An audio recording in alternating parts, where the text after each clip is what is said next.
तो dear students, इससे पहले के वीडियो में मैंने आपको जो बताया, इनको आपने लिखना है। राज्य सूची में कितने विषय हैं, राज्य सूची के कोई दो प्रमुख विषय लिखिए, समवर्ती सूची के कोई दो प्रमुख विषय लिखिए और संघ सूची के दो प्रमुख विषय लिखिए। और ये व्यवस्था कहां से ली गई है, आर्टिकल 1 के आर्टिकल 3 क्या है, ये प्रश्न आपने खुद फ्रेम करने और खुद उनका आंसर आपने बनाना है। अगला आप देखिएगा,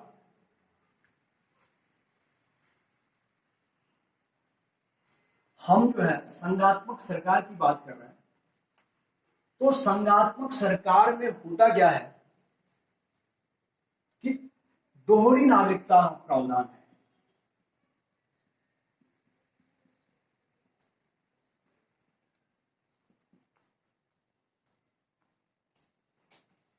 और भारत की हम बात करें तो भारत में कैसी नागरिकता है, इकहरी नागरिकता। भारत के अंदर इकहरी नागरिकता का प्रावधान है, और जबकि संघात्मक में क्या है, दोहरी नागरिकता का प्रावधान है। अब आप लोग थोड़ा सा कंफ्यूज होंगे कि भारत संघात्मक देश है, फिर तो यहां दोहरी नागरिकता होनी चाहिए।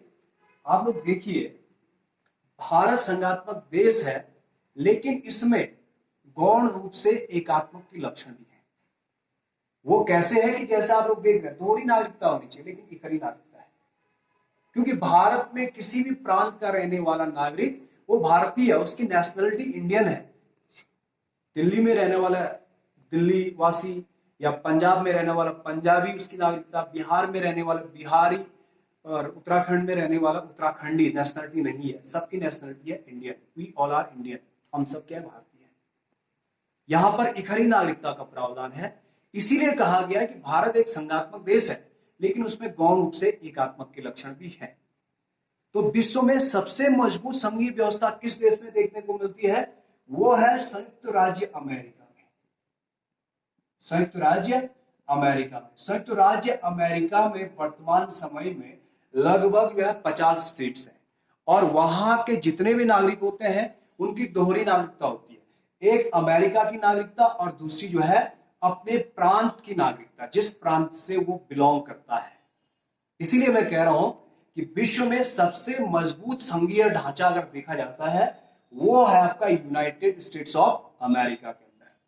भारत भी जो है संघात्मक है, लेकिन एकात्मक के गुण भी इसमें जो है गौण रूप से देखने को मिल रहे हैं।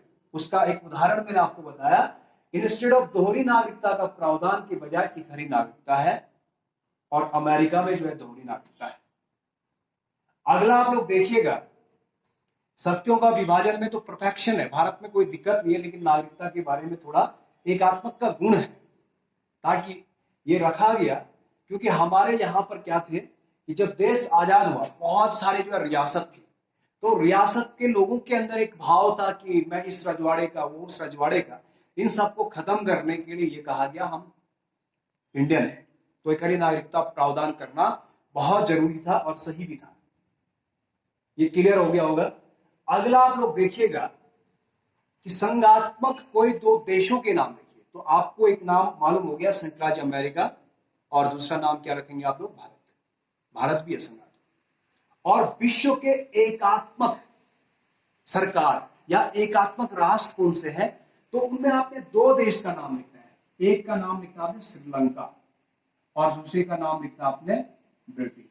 ये आपके एकात्मक सरकार पाई जाती है, और हमारे यहाँ पे क्या है, संघात्मक शासन पाई जाती है। अब इकहरी नागरिकता के अलावा, दोहरी नागरिकता के अलावा जो संघात्मक की एक विशेषता है, यहां पर है कार्यपालिका, विधायिका, और तीसरा था जुडिशरी, जिसको हम न्यायपालिका कहते हैं। तो ये न्यायपालिका कैसी होनी चाहिए, स्वतंत्र होनी चाहिए। स्वतंत्र न्यायपालिका का प्रावधान होना चाहिए आपका जो है संघात्मक शासन प्रणाली में, और भारत में ये गुण पाया जाता है।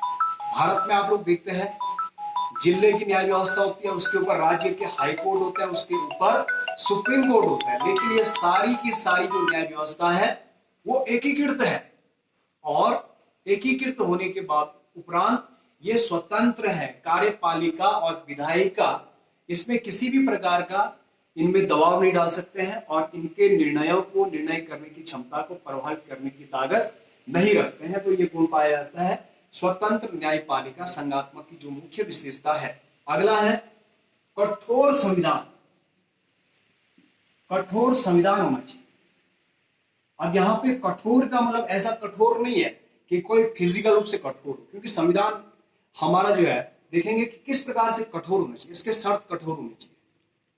अब यहाँ पे भी जो है थोड़ा सा आप लोग देखेंगे गौण रूप से एकात्मक के गुण है।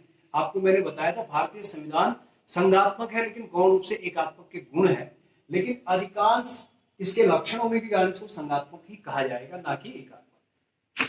अब आप लोग देखेंगे भारतीय संविधान कठोर है या लचीला है, तो एक विशेषता आप लोगों ने देखा भारतीय संविधान की, वो थी कठोर व लचीलेपन का समन्वय। यहां पे जो कोऑर्डिनेशन था आपका कठोर और लचीलेपन का समन्वय, यानी भारतीय जो संविधान है, इंडियन कॉन्स्टिट्यूशन है, वो कठोर भी है वो लचीला भी है।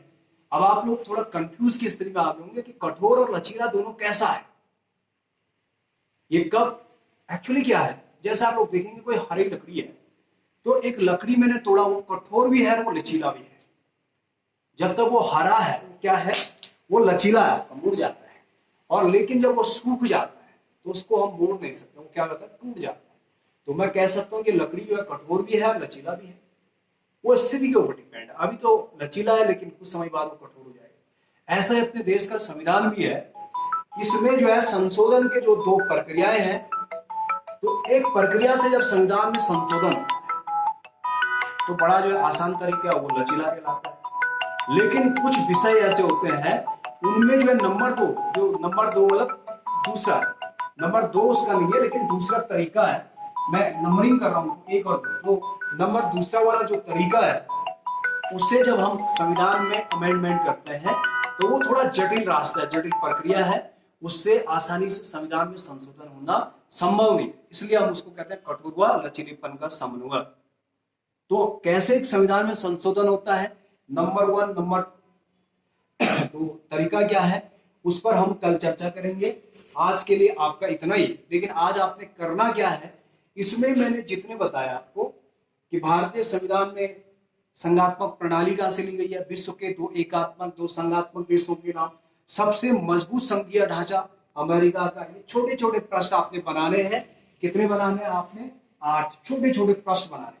ये वीडियो को देखने के बाद जो कुछ आपने इसके अंदर लर्न किया, आर्टिकल 1 आर्टिकल 3 क्या है खुद फ्रेम करेंगे और उत्तर लिखेंगे 8, और उसको याद भी करेंगे आप लोग। Thank you.